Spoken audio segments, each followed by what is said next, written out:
Udah? Nah, silakan berdoa dimulai. Tangannya semuanya.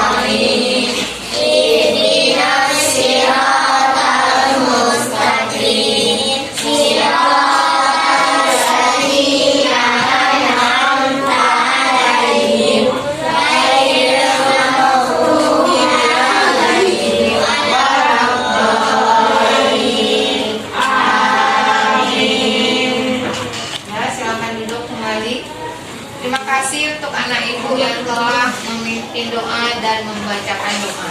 Ya. Nah, sekarang udah semangat untuk belajar kita hari ini? Ayo semuanya coba tepuk semangat.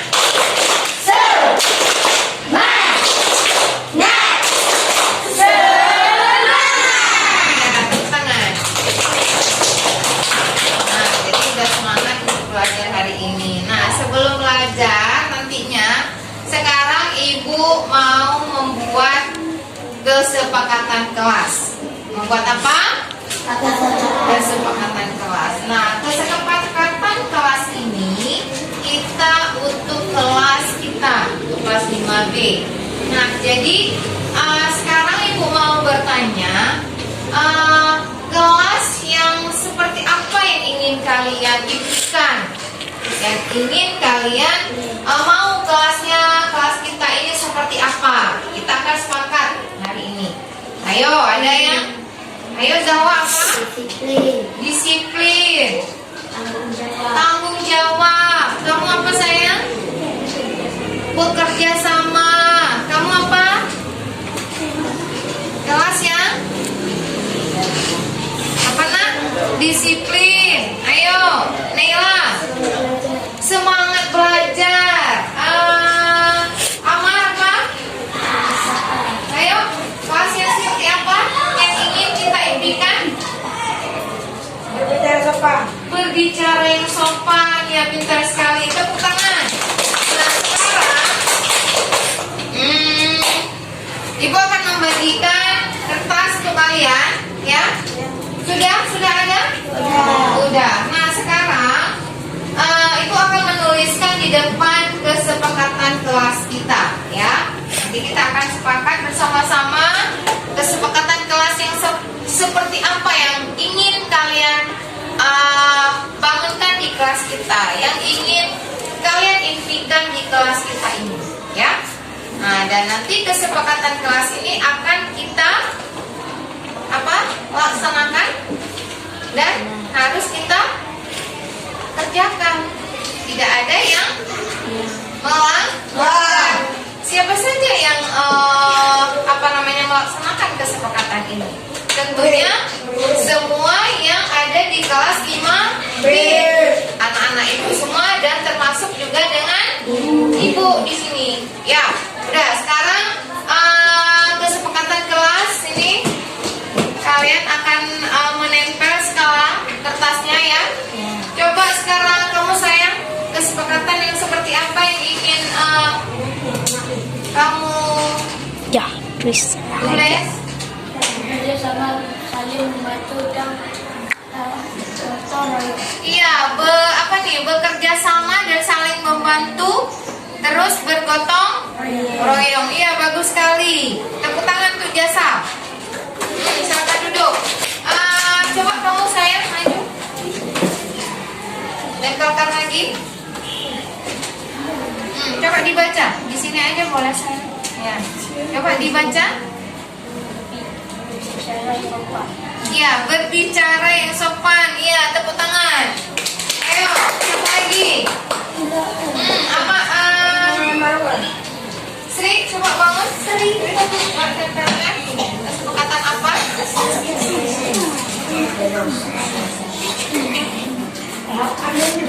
sini boleh. Ya.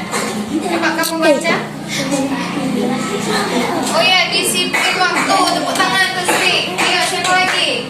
Yang perempuan mana? Silakan. Ayo. Beda ya kertasnya. Anak perempuan warna pink. Apa nak? Tanggung jawab. Iya, bagus sekali. Tepuk tangan untuk anak.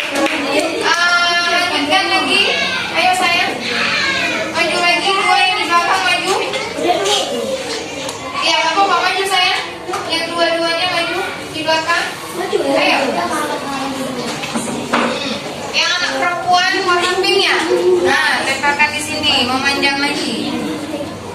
Ya, tempelkan lagi. Ya, apa nih? Tanggung jawab, terus disiplin. Iya, pintar sekali. Dah, silakan duduk. Kelompok ini dua orang lagi ya. Silakan maju. Sudah. Lanjut lagi ke samping terus. Ya. Oke, bagus. Udah, silakan dua lagi. Kelompok A. Ini apa sayang? Tanggung jawab, disiplin. Iya, udah nggak bisa ini ya? Saling ya? Ini terbalik tulisnya. Ya, papa. Udah, silakan duduk ya. Udah. Apa ini? Coba dibaca sayang. Disiplin. Terus apa lagi ya, Ma? Tanggung jawab. Iya, bagus sekali. Tepuk tangan. Nah, kelompok ini kalau maju, belum maju, ya silakan maju. Akan maju kemana? Oh iya, yang pentingnya boleh. Iya, berbicara sopan. Apalagi tanggung jawab, gotong royong. Iya, bagus sekali. Udah, tepuk tangan untuk orang tua. Siapa lagi belum maju? Ya, silakan Sairi.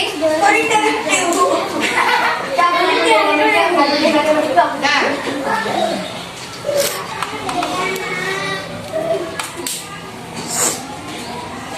Apa? Iya, bagus sekali bekerja sama, saling membantu. Boleh. Udah, kelompok ini maju. Maju, Khairul.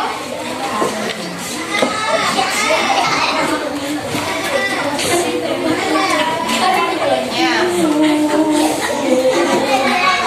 Iya, bagus sekali menjaga kebersihan kelas ya. Nah, silakan maju. Ayo. Di sini boleh sayang. Sini ya. Iya. Apa nih? Semangat belajar, menjaga kebersihan. Bagus sekali, tepuk tangan. Nah, sekarang siapa lagi dari kelompok ini? Silakan. Udah habis semua? Oh, Putra, silakan Putra.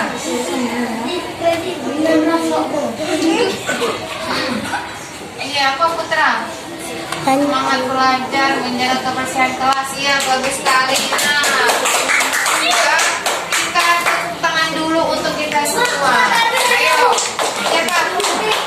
Hah? Iya, nggak apa-apa. Ya, udah. Nah, sekarang semuanya coba dilihat ke papan tulis semua. Kalian sudah menulis kesepakatan? Ya. Apa yang sudah ditulis? Kesepakatan. Apa yang sudah ditulis? Kesepakatan kelas. Nah, ini berlaku untuk siswa ibu dan juga ibu.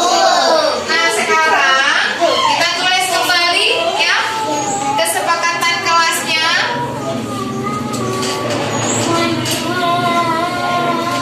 Satu apa? Disiplin. Ayo. Dua, tanggung jawab. Yang kedua, tanggung jawab. Ini berdasarkan hasil dari kalian ya, tanggung jawab. Terus, apa lagi? Apa lagi? Apa yang ingin kita ambil? Bekerja sama, saling sepakat. Sepakat semuanya? Sepakat.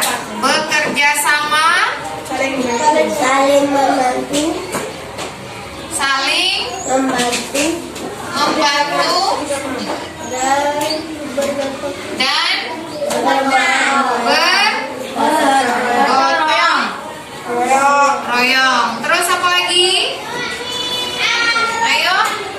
Berbicara sopan. Iya, berbicara sopan. Kita ambil. Sepakat semuanya? Sepakat. Berbicara Sopan. sopan. Terus apa lagi? Menjaga kebersihan kelas. Iya, kita ambil lagi. Apa tadi? Menjaga kebersihan kelas. Sepakat semuanya? Sepakat. Menjaga kebersihan Kelas. kelas. Terus apa lagi? Semangat belajar. Iya. Apa kita ambil? Semangat belajar. Sepakat? Sepakat. Sepakat. Semangat Belajar. belajar. Nah, ini yang sudah kita sepakati, ya. Jadi kesepakatan kelas kita yang pertama disiplin, terus Tanggung jawab. tanggung jawab, bekerja sama, saling membantu dan bergotong royong, terus berbicara sopan, menjaga kebersihan kelas dan semangat belajar. Nah, tepuk tangan untuk kita semua. Assalamualaikum warahmatullahi wabarakatuh. Alhamdulillahirabbil alamin. Wassalatu wassalamu ala asrafil anbiya'i wal mursalin wa ala alihi wa ashabi ajmain. Syukur alhamdulillah kita panjatkan kehadiran Allah Subhanahu wa taala yang dimana pada hari ini kita sudah diberikan kesehatan, kesempatan dan umur panjang sehingga kita sudah dapat berkumpul di sini dalam kegiatan sosialisasi budaya positif di sekolah kepada rekan guru. Penghormatan saya kepada kepala sekolah dan penghormatan saya kepada seluruh dewan guru yang berhadir di acara kita ini. Baiklah, ini saya berdiri di depan bukan untuk menjadi sesuatu yang saya pimpin, tapi di sini saya hanya meneruskan semua ilmu yang sudah saya dapatkan di kegiatan atau di pendidikan guru penggerak angkatan 7 di Aceh. Baiklah, di sini kita akan mensosialisasi budaya positif yang kita terapkan di sekolah kita.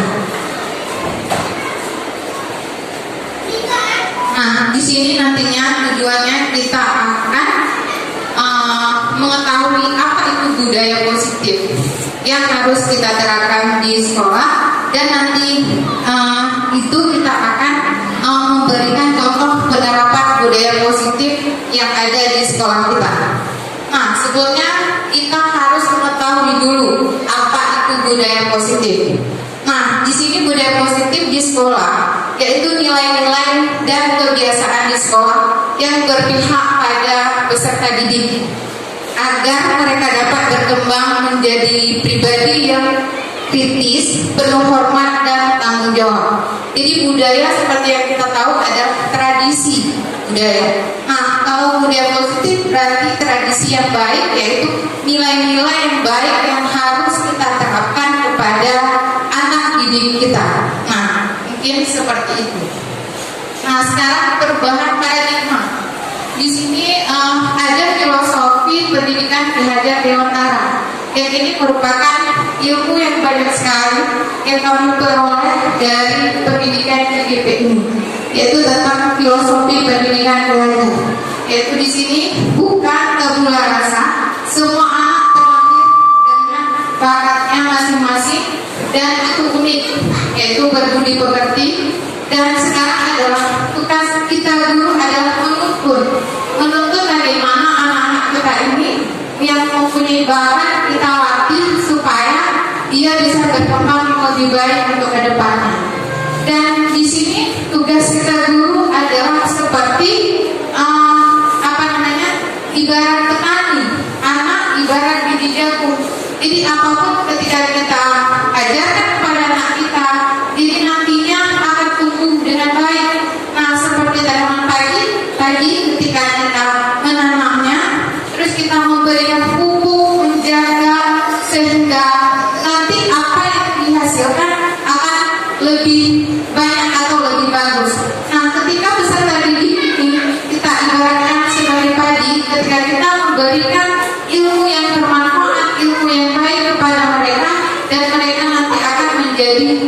siswa yang sukses. Nah, mungkin seperti itu. Nah, sekarang perubahan paradigma. Untuk membangun budaya yang positif, sekolah perlu menyediakan lingkungan yang positif, aman dan nyaman agar murid-murid mampu berpikir, bertindak dan menciptakan dengan mereka mandiri dan bertanggung jawab. Nah, lazimnya disiplin dikaitkan dengan kontrol. Dalam hal ini kontrol dulu dalam menghadapi muridnya. Nah, di sini perubahan paradigma teori kontrol. Di sini adalah ilusi guru mengontrol murid. Ilusi bahwa kritik dan membuat orang merasa bersalah dapat menguatkan karakter. Terus ilusi bahwa semua penguatan positif, efektif dan bermanfaat. Dan yang terakhir, ilusi bahwa orang dewasa memiliki hak untuk memaksa. Nah, mungkin seperti itu. Nah, di sini ada perubahan paradigma stimulus respon, yaitu teori kontrol. Nah, di sini ada stimulus respon dan ada teori kontrol. Bisa kita lihat yang pertama adalah kita mencoba mengubah orang agar berpandangan sama dengan kita. Jadi kalau di teori kontrolnya, kita berusaha memahami pandangan orang lain serta dunia. Mungkin seperti itu. Dan yang terakhir di sini adalah model berpikir menang atau kalah. Jadi model berpikir menang ya, itu teori kontrolnya. Nah, sekarang beralih ke makna dari disiplin. Nah, tadi saya sudah memberitahukan bahwa budaya positif itu adalah budaya kebiasaan yang baik yang harus kita terapkan kepada anak didik kita. Yaitu di sini adalah disiplin. Yang sebagaimana kita ketahui, disiplin di sini sering dikaitkan dengan tata tertib atau aturan. Nah, dan kepatuhan pada peraturan. Kata disiplin juga sering dihubungkan dengan hukuman, padahal itu sungguh-sungguh berbeda. Karena belajar dengan disiplin tidak harus dengan memberi hukuman. Justru itu adalah salah satu alternatif terakhir dan kalau perlu tidak digunakan sama sekali. Nah, seperti itu. Nah, di sini Ki Hajar Dewantara sudah mengatakan bahwa untuk mencapai kemerdekaan dalam konteks pendidikan kita saat ini dan untuk menciptakan murid yang merdeka, cara utama adalah harus ada disiplin yang kuat. Nah, disiplin yang dimaksud di sini adalah disiplin diri yang memiliki motivasi internal. Jika kita tidak memiliki motivasi internal, maka kita memerlukan pihak lain untuk mendisiplinkan. Jadi contohnya seperti ini. Jadi kalau di dalam diri kita guru atau murid kita, kalau memang sudah ada internalnya di dalam diri dia kemanapun pergi dia akan berkarakter yang disiplin. Jadi ketika seorang siswa itu tidak mempunyai di dalam jiwanya budaya positif atau budaya disiplin ini, dia harus memerlukan pihak lain untuk mendisiplinkan dia. Mungkin seperti itu.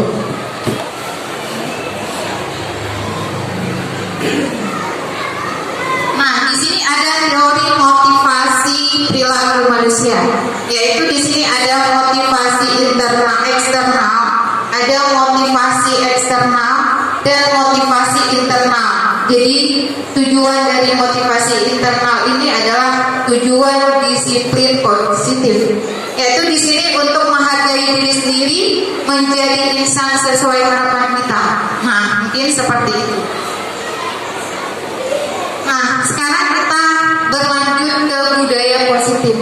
Nah, di budaya positif ini kita untuk menerapkan di sekolah kita, yang pertama kita harus membuat peraturan, ya, peraturan kelas. Ini harus kita mulai di dalam kelas dulu. Yang pertama itu kita harus membuat peraturan kelas. Nah, dari peraturan kelas itu menuju ke keyakinan kelas.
Tapi ketika kita lihat, memang di sekolah kita ini sudah muncul dan sudah ada budaya positif yang sudah diterapkan dan insya Allah akan terus diteruskan atau terus dilaksanakan. Nah, di sini ada keyakinan kelas, ya. Nah, keyakinan kelas adalah nilai-nilai kebajikan atau prinsip-prinsip universal yang disepakati bersama secara universal, lepas dari latar belakang suku, negara, bahasa maupun agama. Nah, ini menurut dosen, suatu keyakinan akan lebih termotivasi seseorang dari dalam intrinsik. Jadi seseorang akan lebih bersemangat untuk menjalankan keyakinannya daripada hanya sekedar mengikuti serangkaian peraturan.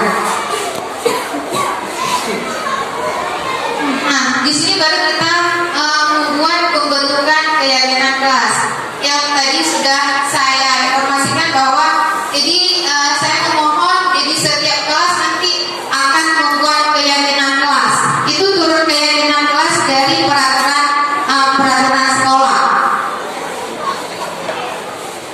Nah, ini merupakan contoh penerapan yang sudah saya buat, yaitu di kelas 5B. Ini ada gambar contoh penerapan membuat keyakinan kelas. Jadi kemarin itu saya mengajak anak-anak, dan ini memang tugas dari pendidikan guru penggerak yang kami ini harus membuat keyakinan kelas bersama anak-anak. Dan nanti keyakinan kelas ini di sini ada gambar guru sedang membimbing siswa membuat keyakinan kelas. Jadi nanti ibu-ibu bisa membuat juga keyakinan kelas.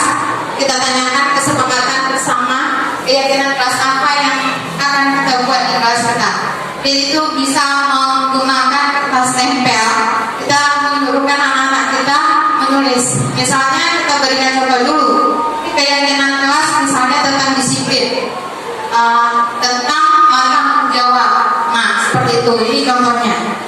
Sebenarnya sih ada videonya yang saya rekam, ya. Nah, ini juga guru dan siswa merangkum keyakinan kelas untuk dijadikan kesepakatan kelas. Nah, ini yang sudah saya buat di kelas. Guru dan siswa menandatangani kesepakatan kelas yang telah dibuat. Jadi seperti ini, bisa kita tempelkan. Mungkin nanti bisa ibu-ibu membuat di karton. Dan saya sebenarnya ini waktu pertama seperti ini. Jadi sekarang sudah saya tuliskan di karton. Dan saya menandatangani bersama semua siswa. Dan itu kalau kita tanda tangan kan nggak mungkin di karton yang banyak anak kita. Tapi saya hanya slip jari aja. Itu tandanya kesepakatan kelas yang sudah kita buat bersama siswa semua. Jadi saya mohon juga nanti kepada ibu-ibu bisa membuat keyakinan kelas dan nanti itu akan ditempelkan di ruang kelasnya masing-masing. Nah, ini foto kesepakatan kelas 5B SD sudah. Nah, di sini kita beralih ke kebutuhan dasar manusia. Nah, kebutuhan dasar manusia di sini ada kesenangan, ada cinta kasih, ada penghargaan, dan ada kebebasan. Nah, di sini kita ada contoh. Ibu adik guru kelas 5 di SD Pelita Hati sedang bingung menghadapi ulah salah satu murid di kelasnya, Agus. Beberapa anak telah datang dan mengeluhkan Agus yang seringkali meminta bekal makanan siang mereka dengan paksa. Jadi ada siswa yang meminta bekal makanan kepada siswa lain dengan paksa, ya. Nah, jika Anda menghadapi situasi seperti ini, apa yang akan Anda lakukan? Menurut Anda, kira-kira apa alasan Agus melakukan hal ini? Nah, ketika kita menjumpai kejadian yang seperti ini, pertama kita harus menanyakan dulu kepada si anak alasan apa, mengapa dia melakukan hal seperti ini. Apakah dia ketika melakukan ini mempunyai kesenangan atau hanya untuk mengganggu kawannya. Dan ketika kita menanyakan kepada anak, nanti kita baru tahu kebutuhan anak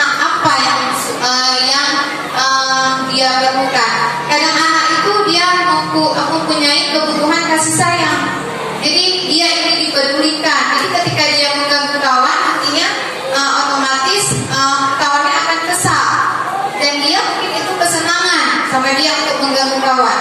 Nah, dari kegiatan-kegiatan atau kejadian seperti ini kita harus menerapkan kepada anak-anak supaya berbudaya positif, yaitu jangan pernah mengganggu kawan dan lain-lain sebagainya.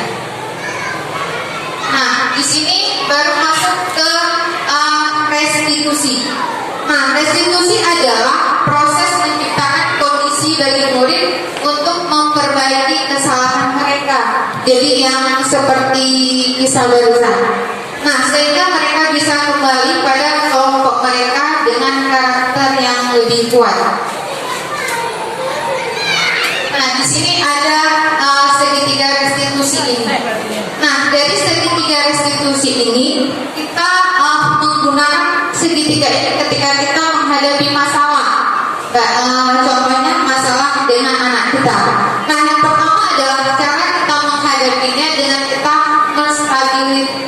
menstabilkan identitas. Jadi kita menanyakan kepada anak-anak, kenapa kamu membuat kesalahan seperti ini?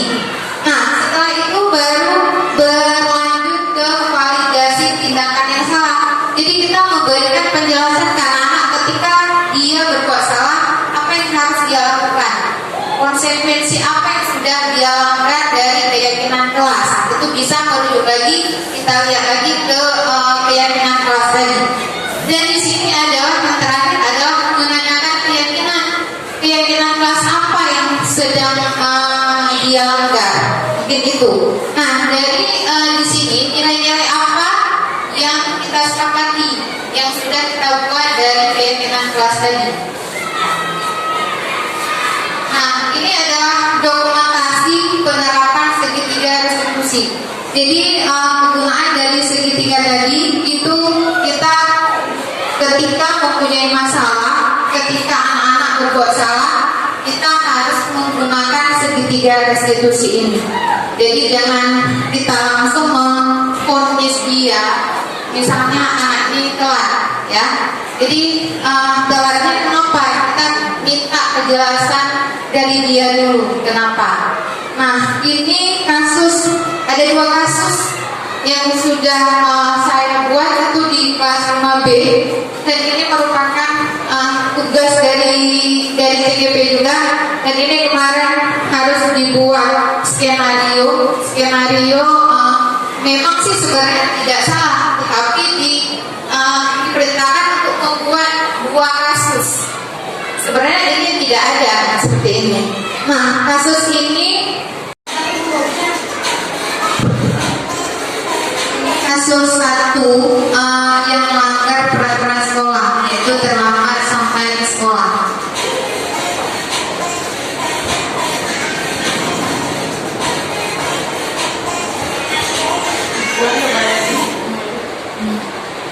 Ini real terjadi ya di sekolah kita.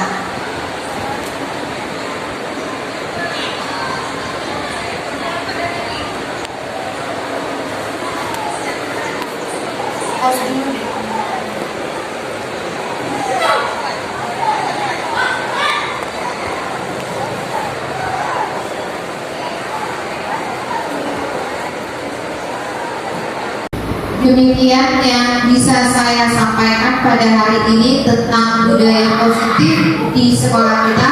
Lebih dan kurang saya mohon